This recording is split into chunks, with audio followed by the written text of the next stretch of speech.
Yuki and John, Patreon Bay. All right, so Yuki, I am very interested in the topic of samurai. Okay. Now, what do you know about samurai just in general? Because I know a little bit, but I also know more about the movies. But what do you know? Practical, impractical, history. What do you know about samurai? Samurai is the loyalty, that in 1600 Edo period, there was a samurai time, and then of course there was a shogun time, and then samurai.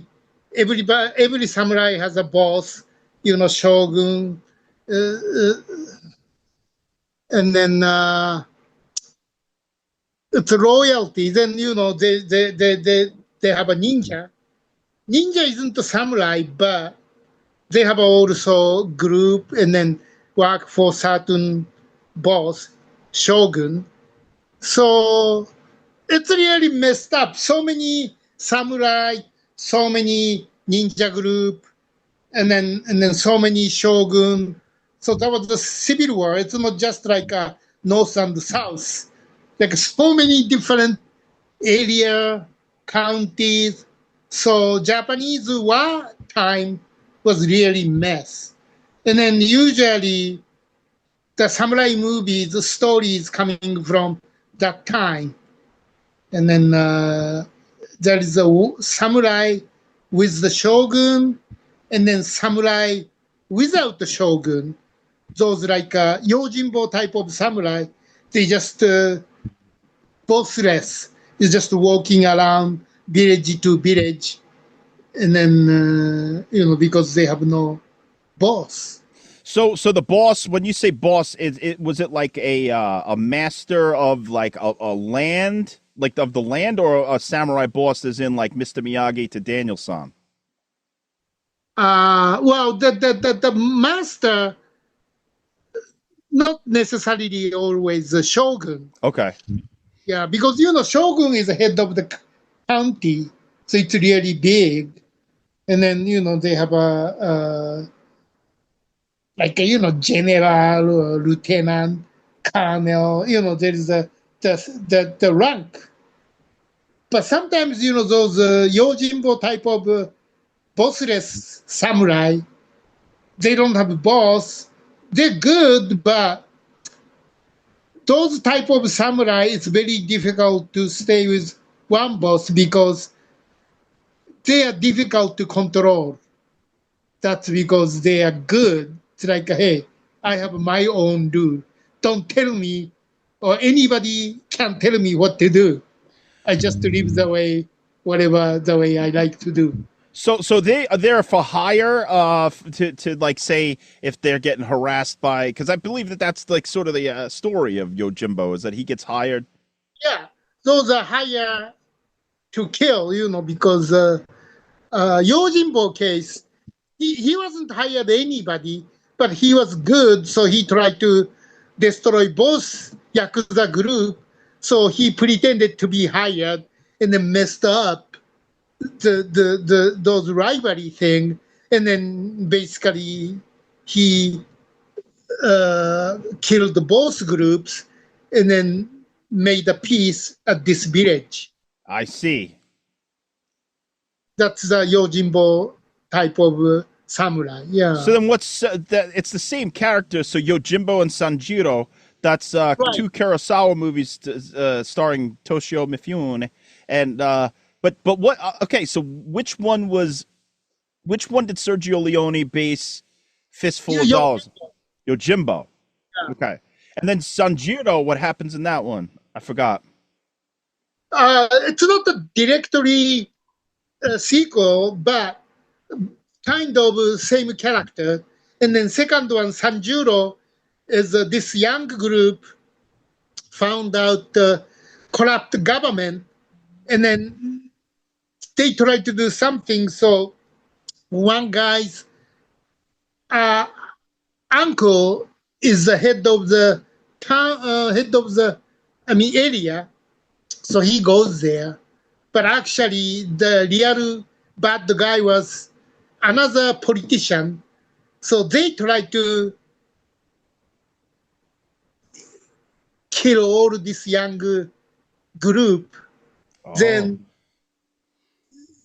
Mifune's character accidentally hear these young groups talk when he was sleeping in the just abandoned shrine, and then he just overhear those stories. Hey, you guys, wait a minute. You guys are not doing right because you talk to wrong guy, you know. They're gonna kill you all. So, and then he got involved with this young green samurais, and then start helping them finally finish this bad guy.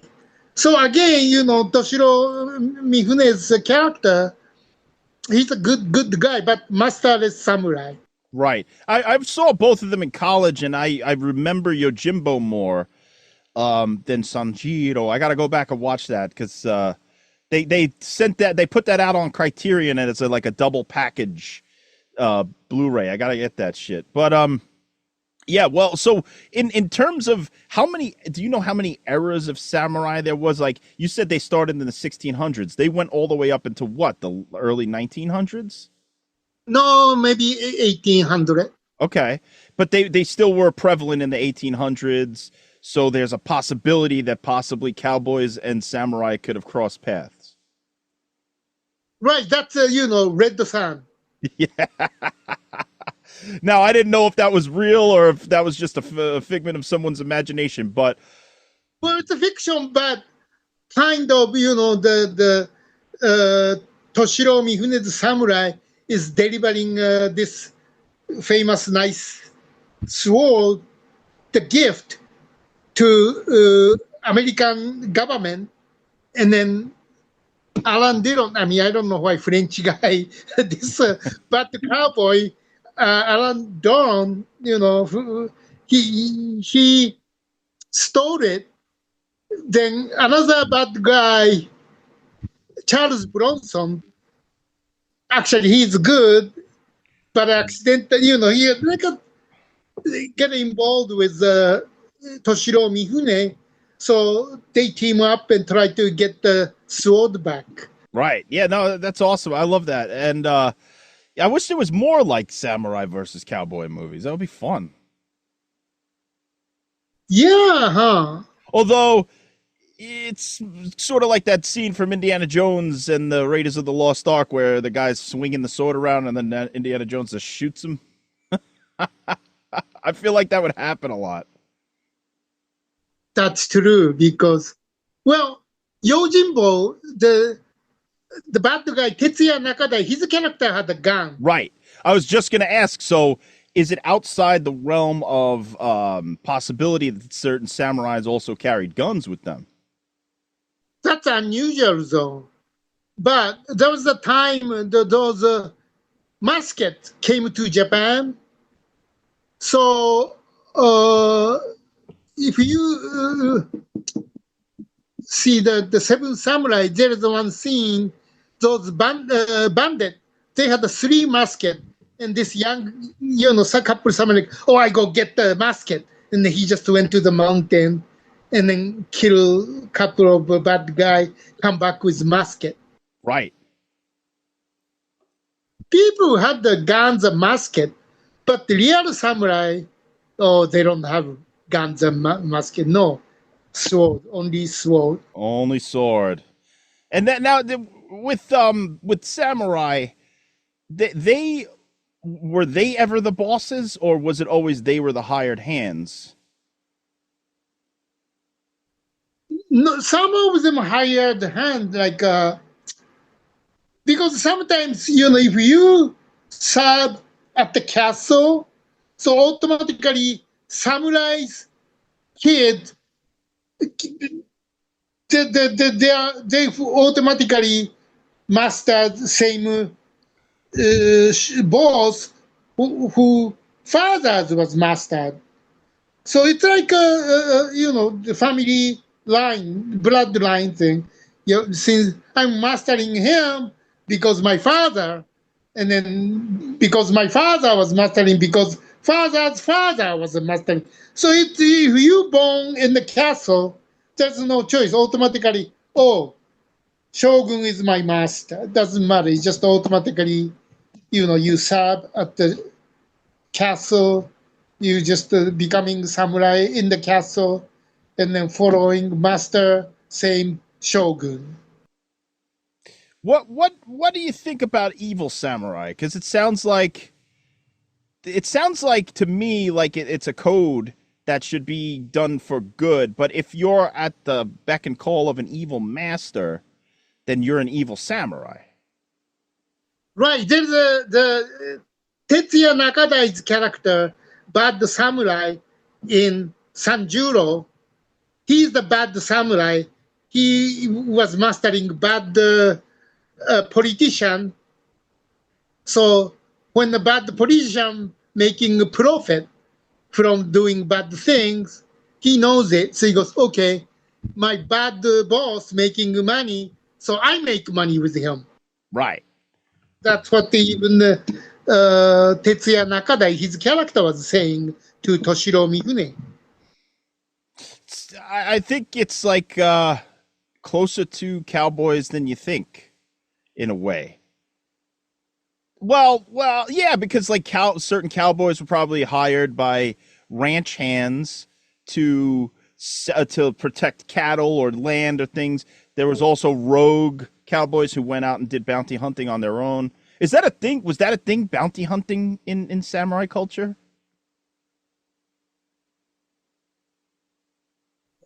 Yeah, they do. Yeah, I think they do bounty hunter too. Yeah.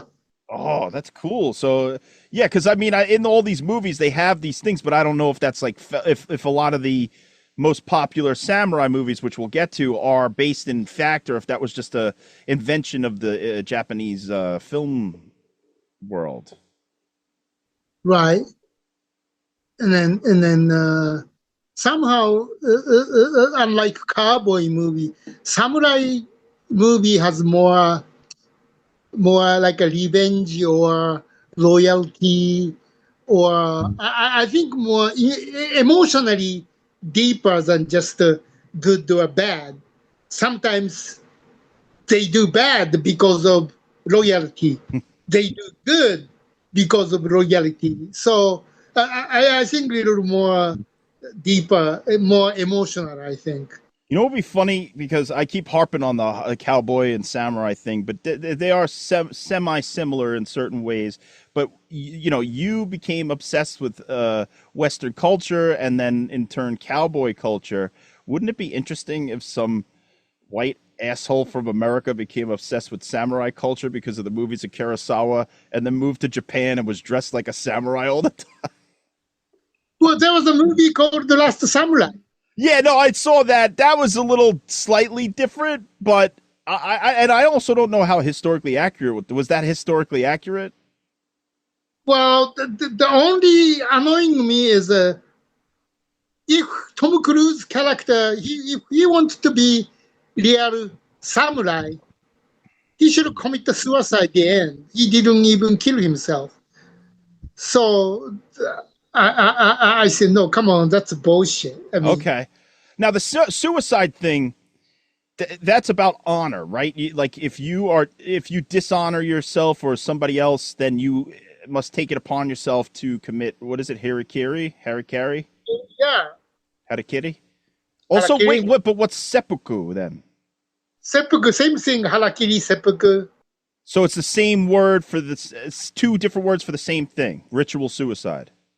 Right, seppuku is the cut hara. So harakiri is harakiri. Like, we just the opposite way of saying it. Okay. Yeah. But they mean the same thing, essentially. Yeah, basically same thing. I always had a title in mind. I shouldn't say it, but I'm going to say it. It's called Machine Gun Seppuku. What, machine gun, kill yourself with machine gun? Yeah. So basically the whole movie would be the guy was like fighting, and then at the end, in order to honor whatever dealings he had, he just takes the gun and shoots his own stomach out, blah, blah, blah, and then dies. It's because you know how at the end of he's supposed to Hirakiri, he's supposed to do the ritual suicide. That's what it would be. It would be that kind of thing. Shit. But then he betrays everybody because not to give any spoilers, but that would be the idea, is that he's supposed to kill himself in front of everybody, but then he doesn't and kills everybody else. Machine gun seppuku. Yeah, that's kind of messy because machine gun, how many bullets come out in just one trigger? Certain ones are certain. Like, so if you like just press an Uzi for like 1 second, you get like 500 bullets. Too much messy. Just you need the one, no? Not only, I mean, I've heard told tales of people trying to kill themselves and then with one bullet and they just don't succeed. So you need multiple sometimes. What's the usual common way to kill yourself with gun? I hate to say it. I did hear that the best way is up, through the roof of your mouth into your brain, not in the side, in the temple, not here, not there, right straight up inside your mouth, up through the roof of your mouth, through the top of the brain, because that hits the most shit. Holy shit. So, Full Metal Jacket, he did the right way. He did the right way. Yes, Pyle, he put it in his mouth and shot upwards into the brain. That's what I forgot where I read that. But yeah, that's supposedly the best way to do it, because sometimes I've heard somebody shoots themselves in the temple and that it gets like lodged and then they don't die and they just did it for nothing. It sucks. This is weird because I'm not reading, but I'm listening to the audiobook right now of The Myth of Sisyphus by Albert Camus. And his whole beginning argument about it is like whether or not suicide is right or if it's absurd or not to do. And he argues that suicide, eventually he comes to terms that suicide isn't the right thing to do, that we should continue on. It's weird though, because we're talking about suicide. But that's like, that was a thing that some samurai built into the code of the samurai, is that if you dishonor people, then you end it honorably. Right. Interesting. That must be really hard to do, because you got to shove some sort of a sword in your belly and then pull it across. Right. Then the helper cut your head off. Jesus Christ, Yuki. Jesus, Lord Christ. That's rough, man. I'm on Albert Camus' side. Don't do the suicide. Yeah, I said don't do suicide. Or, I mean, can't do that. No. So, okay, let's talk about, I have a list here of the top 20 greatest samurai movies of all time. This is a list from IMDb, and so far so good. They haven't had any curveballs in the top 10. So here we go. Number 1, Seven Samurai. Yes. You agree with that? Yes. Entertainment. I mean, I do like Seven Samurai, but in different reason, I like Seppuku is a better samurai movie. I was just about to say I love Seven Samurai, but I would say, which is number 2, Harakiri. Harakiri. Say it for me one more time so I never say it wrong again. Harakiri? Harakiri. Harakiri, number 2, directed by the great Masaki Kobayashi. Oh, man. Kwaidan guy. The Kwaidan guy. Yeah. This is my favorite samurai movie for sure. Okay, but don't get me wrong, Kurosawa is amazing. I love Seven Samurai. That's probably my second or third. But Harakiri, man, when I first saw that, I rewatched it immediately because I was like, fucking, how powerful can a movie get? And also how like I never experienced a samurai movie that made me like kind of stand up and go, yeah, come on, do it, yeah, and like get like riled up at it, you know? Right. Oh, I loved it. So number 3 is Yojimbo, which we've mentioned. You think that's in the correct spot, or would that be lower for you? No, I think that's correct. Yeah, Yojimbo, then Sanjuro, yeah. Okay. Number 4, a movie I love, The Sword of Doom. Sword of Doom. It says it's directed by Kiichi Okamoto. Kihachi Okamoto. And it says through his unconscionable actions against others, a sociopath samurai builds a trail of vendettas that follows him closely. Now, this movie I saw probably when I was living in LA, and I just bought it because I just saw some sort of a list, the best samurai movies of all time. The end of this movie blew me the fuck away. I was like, holy shit, this movie's amazing. And it's like a darker version of the samurai movies. That it's way darker than Seven Samurai or Yojimbo. I wonder. I don't know what the Japanese title is. Yeah, maybe there's a different Japanese title. I don't see it. Here's the poster. Maybe you'll recognize the poster because it does have some Japanese characters on it. Here, wait, let me pull that up real quick. Oh, fuck. Here we go. Here, can you see that? Oh, Daibosatsu Toge, yes. Okay, so you know this movie. Yes. Okay, so yeah, because I like they're not listed no Japanese titles for me. Maybe if I dig deeper on IMDb, but okay, number 5, a movie I love. This started my love of Japanese cinema. I watched it in college, and it fucking made me so excited to keep going. Throne of Blood. Oh, Macbeth. It's Macbeth, but with samurai. Yes.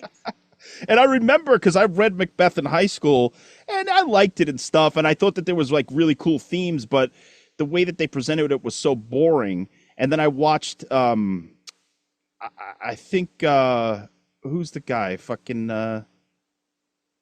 Laurence Olivier. Was it Laurence Olivier? There was some black and white Macbeth I watched and I really liked it, an American version. Laurence Olivier, I think. Maybe. I think it was. And I liked it. But then when I saw Throne of Blood, I'm like, oh, now these motherfuckers are doing Shakespeare right. This is just, goddamn, that whole end scene where they're shooting the arrows at him. Yeah. And then I was reading behind the scenes on it. I was like, well, those couldn't be real arrows. They had a sharpshooter that was just half a foot off screen, all out of the range of the camera, that was shooting live arrows at Toshio Mifune. So his reactions when he looks at the arrows is real. Yeah, that's amazing. And then I heard they using horse meat. Real? Yeah. Oh. So make sounds like I don't know, weird noise or Kurosawa doesn't sound won't it? And the witches, the depiction of the witches in that movie is great. The scene when the trees start moving and you find out that they're just cutting the trees down and the forest is moving, fulfilling the prophecy. Shit, man, I love Throne of Blood. I could watch that over and over. Number 6, Sanjiro. Oh. What do you think? Should that be higher? No, I think that's right. I mean, it's good fun, but too comedy. I mean, little too much comical. Right. Okay. So a little too comical for you. After that, we have number 7, Ran. Ran, yes, another Shakespeare by Kurosawa. Yeah, King Lear. Right. He's doing King Lear. I remember there's a Woody Allen movie. I think it's Crimes and Misdemeanors or Husbands and Wives. Sidney Pollack is coming out of the theater with like his wife or his mistress or something, and on the marquee it says Ran, and he goes, "It's just King Lear. It's just King Lear," and he's like pissed about it. Oh, I loved it. I thought Ran was awesome. It's very long, but it's good. Yeah. Samurai Rebellion at number 8, directed also by Kobayashi. Right. That might have a different Japanese title for you. What's the Japanese? Hey, let me pull up the poster for you. It stars Toshio Mifune. Sorry, sometimes it takes a minute for the IMDb to load to see the poster. But here's the poster. It's got Toshio Mifune and then Yeah, this is good too. Yes. what is that called in Japanese? Joyuchi. Joyuchi. Joyuchi. Yeah. Yeah, that's a good one. That one's intense. Samurai Rebellion. That's something like Toshiro Mifune's son's wife the shogun wanted her, then if you don't give it to me, we're gonna kill you or something. And then just the power game between regular samurai family and then shogun. Yeah. That was that was a good one too. Hell yeah, I love it. After that, Kagemusha. Kagemusha? Oh, is that how you say it? Kagemusha? Yes. Okay, sorry. My Japanese is off kilter. After that, you have the Twilight Samurai. Ah. I don't think I've seen this one. As the feudal Japan era draws to a close, a widower samurai experiences difficulty balancing clan loyalties, two young daughters, an aged mother, and the sudden reappearance of his childhood sweetheart.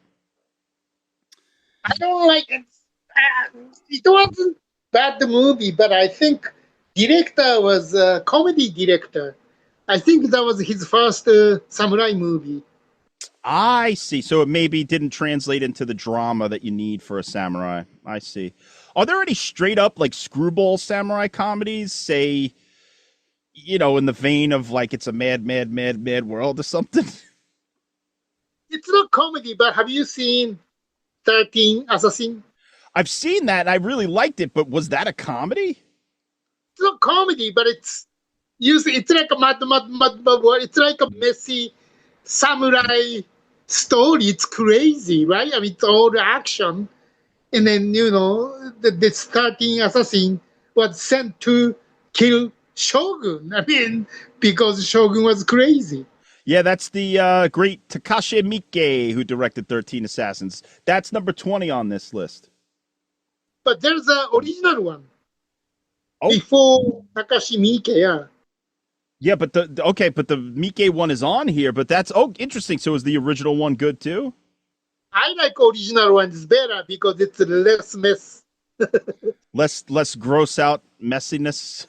I think Miike is just too violence, and then it's just too much. Yeah, sometimes he gets over the top. I remember I watched his movie Ichi the Killer, and there's the scene where the guy is hanging from the hooks on his back out from the ceiling, and then they take the hot oil and pour it all over his back. Oh! Sometimes Japanese director is just too much over the top. I mean, it's crazy. Oh, more over the top than Sylvester Stallone. I don't want to go through the whole thing, but one of them I love to talk about, which I think we sort of talked about on here, was the Lone Wolf and Cub series. Oh, I love that series, man.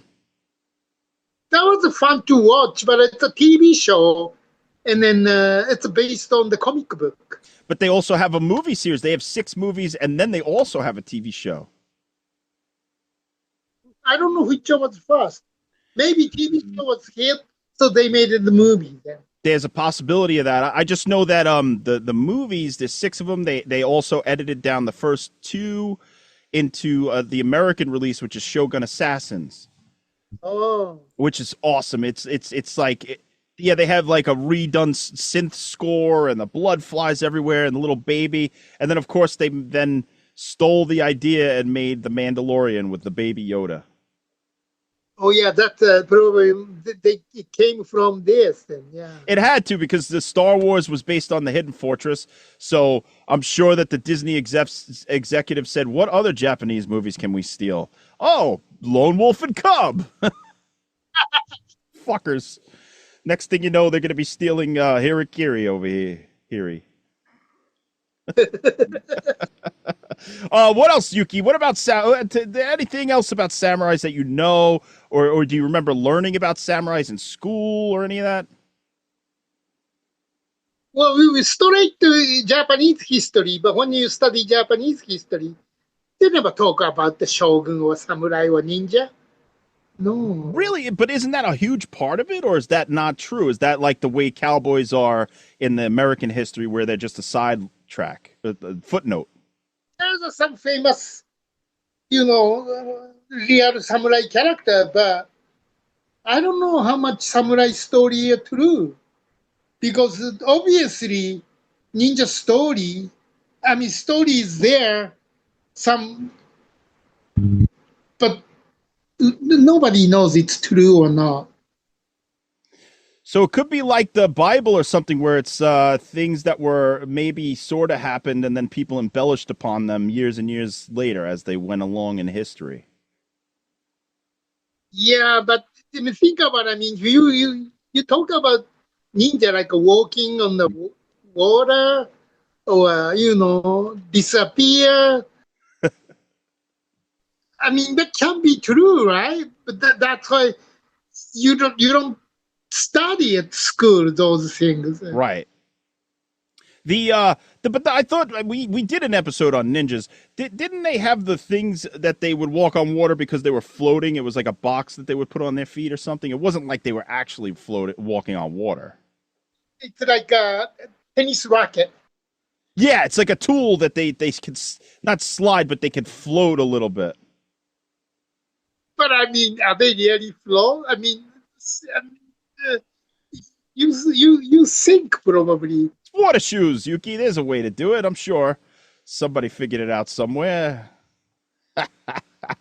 What else? So okay. So interesting. It's like tall tales almost of the samurai. When you were kids. So when American children were kids, cowboys and Indians, right? That was a big thing in say the 40s, 50s, 60s when westerns were a big deal. Even up until my time, cowboys and Indians was still a thing. Did you kids play samurai games? You play, but just like cowboy history. I mean, did they tell you like cowboy killing Indian and stealing their land? No. See, it didn't get into that. It was like more fun. Like they just had to fight each other for whatever reason. It wasn't like they told us that until much later, probably middle school, maybe late grammar school. But it was more about like cops and robbers, that kind of thing. And the cowboys would be like stealing the gold, or it was like more of a hijinks adventures type of thing. Yeah, because the story like Wyatt Up, OK Corral. I mean, there's some real stories, but I don't know, like those horse soldiers killing Indian, like a Battle of the Little Big Horn, or the some real story. Sometimes they don't tell you, right? No, it's like because like when you're a kid, you have these figurines maybe or toys, and you don't know. You're just playing like and you like mimic things that you see on TV, but it's never real until it really becomes real when you're old enough to realize what the fuck is real and not. Samurai, we're killing ninja and then stuff like that. Same thing. Oh, so cowboys versus Indians would be the equivalent of samurais versus ninjas? Sort of, yeah. Because usually ninja are bad guys. Samurai are good guys. What do you prefer? Samurais or ninjas? Like, what's Yuki's I heart? like the ninja, more because ninja has a technique. I mean, even though it's not true, like hiding in the ground, walking on the water, jumping, flying, throwing a shooting star. I mean, it's more fun. Yeah. I agree. I like ninja. I've always liked ninjas when I was younger, when I was a kid. And then as I grew older, I grew to love samurais because it was just more dramatic in a way. Ninjas are cool for action. Samurais are cool for drama. That's true, yeah. And what's another samurai movie that I remember just watching recently? I just watched something recently with the samurai. Well, of course, our favorite Kwiden has a bunch of samurai stories. So anybody out there who has not seen Kwiden, you got to watch Kwiden, especially during this spooky season. It's a little long. It's close to 3 hours long, but it's worth every minute. It's a beautiful movie, scary, and then time is same time. Yeah, it's not samurai movie, but it is samurai time. Yeah, there's some samurai characters in there. The one guy who's going through the woods and he encounters the lady, the very scary. I'm scared of that shit, Yuki. All right, any other ideas or thoughts on Samurai before we wrap up? Kaki, Kuki, Poppy, Yuki? Where is? Oh, there's another movie called 47 Ronin. Keanu Reeves in it. Oh, yeah. I was going to say, isn't that a Keanu Reeves movie? But that's bad movie. That's like a combination of a monster movie put in the samurai movie. That's kind of stupid. So you didn't like that one? That was no good. That was bad. Like monster even showing up and then killing, fighting, with samurai. Monsters? Yeah, it's like some kind of monster. It's more like a fantasy science fiction. I didn't like it. Weird. I don't remember seeing it, but I do remember seeing like the commercials and stuff. I don't know. Like it's just getting a little convoluted now. Let's get back to classic samurai stories where it's just right. Story was true story. The 47 samurai go after bad shogun to revenge. Yeah. But Keanu Reeves is there for some reason. I know why. I guess did you know he's a part of Asian? I thought he was Hawaiian, right? I thought the Hawaiian Chinese or something like 1/8 or quarter. So he has some Asian blood. Maybe that's why they put in the samurai. Hey, if it works, it works. And I do love the John Wick movie, so that works for me. But I don't know about the 47 Ronin. I just don't. Sometimes I know, like, if I see a thing, I go, it's going to be one of those things. It's going to waste my time. You see Ballerina spin-off from the John Wick? Not yet. I'm going to wait for streaming for that because I haven't gone to the theater this year many times. I went once over the summer, and that was it. And I might go see the new Paul Thomas Anderson movie, One Battle After Another. I want to see that. Yeah, now these days, if you wait a couple of months, you can always streaming. Yeah, dude. I mean, it's like the last few times I went to the theater, not to make this about movie theater experiences, but I really, really, really had rude people around me, talking, using their cell phones, chomping. There was this one person who somehow made their popcorn last for 2.5 hours, and every 3 seconds I would hear. I mean, loud chewing, like you can't even just chew inside your skull. No, they're chewing with their fucking mouths open, with the slobbering of the lips and the tongue. I just said, why am I here? I could sit at my home and watch this, and I probably enjoy it better. Have a big screen. Yeah, we have a big screen in the side room with a projector, so it's almost like going to the theater. And the only difference is you don't hear somebody slobbering on popcorn for a fucking 3 hours. Your screen is better than some small multiple theater because, some small multiple theater, their screen is like a big TV screen size. 100%. Yeah. And then, like you get fucking like the crinkling of the paper. That's what I call it. The crinkling of the paper. Somebody who, instead of doing the right thing, and if you have, say, I don't know, M&Ms inside of a plastic bag, and instead of pouring some out into your hand and then eating them from your hand so there's no crinkling paper, they'll continue to go in and go, and then for a fucking hour. Why? What the fuck is wrong with these people? Like, don't you understand that sound travels? Or the people who talk. You want to know, I don't think I ever told you this. You want to know how I knew that The Phantom Menace was going to suck? The first second when I knew was What? I was in the theater and the movie, everybody's cheering, yeah! And the fucking Star Wars logo, Lucasfilm logo comes up, and then all of a sudden it dies down and the scroll starts, and a mother behind me read it out loud to her child. Like, read it out loud, was like, It's a time of rebellion for the Star Wars universe. and but like not even whispering. She was like saying it. And I said, oh no, this is actually going to fucking suck. Because this fucking bitch is reading it to her kid. Now, I don't, like, the kid doesn't need to know. If the kid's not old enough to read, he doesn't need to know the story. He's just going to go, oh, look at Jar Jar Binks. Great. He doesn't need to know. Right. Unless the kid was blind. Now I feel bad I made fun of a blind child. Uh-oh. I'm sorry, Yuki. Well, anyway, we as usual, we get to Star Wars somehow, but Star Wars is connected because it's all based on samurai. That's right. The Hidden Fortress. Yeah. All right, Yuki. Well, let's end the samurai here and do one more of these motherfuckers. What do you say? Yes. We want to thank everybody as usual because you always treat us so nicely, and we love all the ways that you interact with us. We love the compliments. We love the just the way that you all support us because Yuki and I, we're on this journey together, and we love talking to each other. So you help facilitate that. Thank you all so much. Thank you. And, just don't forget, guys, we want to hear from you from Spooky Yuki's Scary Questionnaire.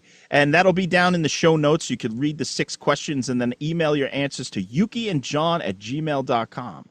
And, yeah, you could send in short written answers or a video, and we'll feature that on Yuki and John's interview buffet coming on the Kings of Horror very soon. And then finally, don't forget, you could also, because the holidays are coming up, you can order a model set from Mr. Yuki Nakamura himself. He can make any sort of set. He can make a samurai set, a Last Drive-In set, maybe this new Up All Night set you could make. Oh, maybe I do that.